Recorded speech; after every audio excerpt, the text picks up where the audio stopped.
I'm going to cover 10 New Age deceptions here tonight. And then, of course, as has been stated so eloquently earlier in the conference, never offer criticism without a solution. Never present the problem without presenting the solution. So I will present 10 New Age deceptions along with 10 New Age corrections to go back to the original spirit of how these teachings have been perverted, twisted, and misunderstood over thousands of years. The first deception is, and we're all familiar with this one and how it's utilized in the New Age movement, ignore the negative. Don't look at that. Don't pay attention to that. That's bad. That's evil. That makes me feel uncomfortable. I don't need to hear about that. Many New Age deceivers want to convince you that you, quote-unquote, give power to something that is harmful simply by putting your attention upon it and becoming aware of its existence. Therefore, you should never pay attention to or talk about anything that is, quote-unquote, negative. Well, there is no such thing as negative when it comes to awareness. You're either aware of it or you're not aware of it. Okay? You're either in knowledge, in possession of knowledge, or you're ignoring it.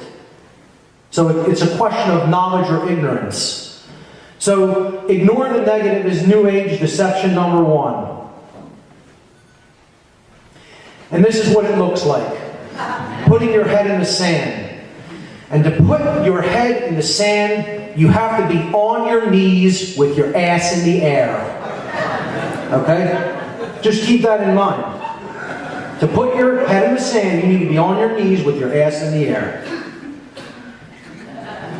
Look, let me get my, sorry, it's going to pop for a minute when I plug this in. And let me plug it in. Sorry about that.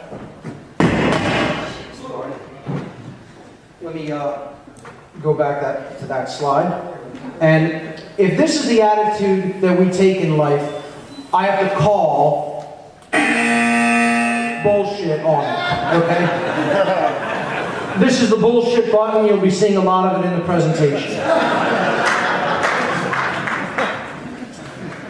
New Age correction to ignoring the negative.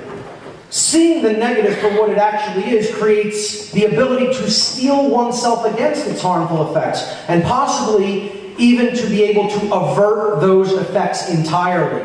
When we see what's coming with open eyes, we can take measures against it. You know, we can protect ourselves. We can steel ourselves mentally, physically, emotionally, spiritually against the coming deluge, okay? Refusing to look at critical information, however, just because it makes you feel uncomfortable or scared. Okay, this is a hallmark of right brain imbalance. You know, you're being ruled by the emotions and you don't want to feel the effect of what's really there. Okay, you can feel it and then own that emotion and deal with it, or you can try to ignore it and and stay asleep and willfully choose to remain ignorant. Well, you just refuse to look at information because it makes you feel bad. You're willfully choosing to remain in a state of ignorance, ignoring what is actually there, ignoring reality, and therefore you're willfully choosing to remain unconscious.